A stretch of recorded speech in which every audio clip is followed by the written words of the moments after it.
నమస్తే. నంద్యాల జిల్లా ఆళ్లగడ్డ అసెంబ్లీ నియోజకవర్గం రాజకీయాలు గంగుల, ఎస్వి, భూమా కుటుంబాల చుట్టే తిరుగుతూ ఉంటాయి. దశాబ్దాలుగా భూమా, గంగుల కుటుంబాలు ఆళ్లగడ్డపై ఆధిపత్యం కోసం తలపడుతున్నాయి. వీరి కుటుంబాల్లో ఎంతో మంది ఫ్యాక్షన్ రాజకీయాలకు బలయ్యారు. 90% పల్లె ఓటర్లున్న ఆళ్లగడ్డ నియోజకవర్గానికి తూర్పున తెలుగు గంగ, పడమర కేసీ కెనాల్ ఉన్నాయి. 1953లో ప్రత్యేక ఆంధ్ర రాష్ట్రం ఏర్పడే నాటికి ఆళ్లగడ్డ ప్రాంతం కోవెలకుంట నియోజకవర్గ పరిధిలో ఉండేది. 1955లో సిల్వేరుగా మారింది. 1962లో ఆళ్లగడ్డ కేంద్రంగా నియోజకవర్గం ఏర్పాటైంది. అప్పట్లో ఆళ్లగడ్డ, సిరివెళ్ల, చాగలమర్రి, రుద్రవరం మండలాలు దీని పరిధిలో ఉండేవి.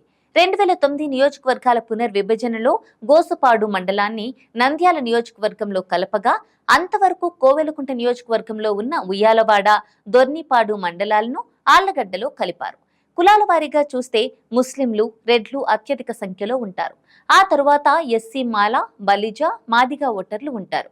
అసెంబ్లీ నియోజకవర్గాల పునర్విభజన తర్వాత టీడీపీ ఒక్కసారి కూడా ఇక్కడ గెలవలేదు. కుల సమీకరణల్లో మైనారిటీ, రెడ్డి, ఎస్సీ కాంబినేషన్ వైసీపీకి కలిసొస్తోంది. ఏకగ్రీవంగా కలిపితే వరుసగా 4 విజయాలు ఆ పార్టీకి దక్కాయి. అత్యధికంగా ఉప ఎన్నికలు జరిగిన నియోజకవర్గం ఆళ్లగడ్డ. 5 సార్లు ఈ నియోజకవర్గంలో ఉప ఎన్నికలు జరిగాయి. 1980, 1992, 1997, 2012, 2014లో ఇక్కడ ఉప ఎన్నికలు జరిగాయి. కులాల వారీగా చూస్తే కేవలం ఒక్కసారి మినహా మిగిలిన అన్ని ఎన్నికల్లోనూ రెడ్లు గెలుస్తూ వస్తున్నారు. పార్టీల వారీగా లెక్కిస్తే 18 ఎన్నికలకు గాను 6 సార్లు టీడీపీ గెలిచింది. 4 సార్లు వైసీపీ, 5 సార్లు కాంగ్రెస్ విజయం దక్కించుకున్నాయి. 3 సార్లు ఇండిపెండెంట్ అభ్యర్థులకు విజయం దక్కగా 2009లో ఒకసారి ప్రజారాజ్యం గెలిచింది. రాయలసీమలో పీఆర్పీ గెలిచిన 3 స్థానాల్లో ఆళ్లగడ్డ ఒకటి. అది కూడా కుల సమీకరణంలో రెడ్లు, బలిజ కాంబినేషన్ కలిసి వచ్చి శోభానాగిరెడ్డి విజయం దక్కించుకున్నారు. ఆమె మొత్తం 5 సార్లు ఎమ్మెల్యేగా ఎన్నికయ్యారు. గంగుల కుటుంబం నుంచి 3 తరాలకు చెందిన నేతలు 5 సార్లు గెలిచారు. అందులో గంగుల తిమ్మారెడ్డి 2 సార్లు, ఆయన వారసుడు గంగుల ప్రతాప్ రెడ్డి 2 సార్లు గెలువగా 2019లో బ్రిజేంద్ర రెడ్డి 3వ తరం వారసత్వం అందుకున్నారు. భూమా కుటుంబం 9 సార్లు విజయం దక్కించుకుంది. అందులో తొలిత భూమా శేఖర్ రెడ్డి గెలువగా ఆయన హత్య తర్వాత భూమా నాగిరెడ్డి, ఆయన భార్య శోభా నాగిరెడ్డి, వారి వారసురాలిగా భూమా అఖిలప్రియ ఎమ్మెల్యేలుగా విజయం సాధించారు.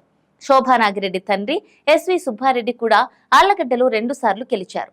ఆ 3 కుటుంబాలలో అటు ఇటు పార్టీలు మారుతుండగా వారిలో ఎస్వి సుబ్బారెడ్డి, అఖిలప్రియ మంత్రులుగా ప్రాతినిధ్యం వహించారు. ఈ ఎన్నికల్లో ఆళ్లగడ్డపై మరోసారి జెండా ఎగురవేసేందుకు గంగుల కుటుంబం పట్టుదలతో ఉంది. జగన్ చరిష్మా, నియోజకవర్గంలో అభివృద్ధి పనులు తమను గెలిపిస్తాయని సిట్టింగ్ ఎమ్మెల్యే గంగుల బ్రిజేంద్ర రెడ్డి ధీమాతో ఉన్నారు.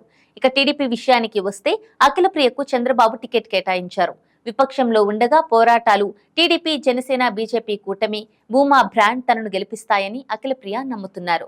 అయితే సన్నిహితుల నుంచి ఆమె ఇబ్బందులు ఎదుర్కొంటున్నారు. తన కుటుంబానికి అత్యంత సన్నిహితుడైన ఏవి సుబ్బారెడ్డితో పాటు సోదరుడు కిషోర్ కుమార్ రెడ్డితో వైరం అఖిలప్రియకు వ్యతిరేకంగా పనిచేసే అవకాశం ఉంది.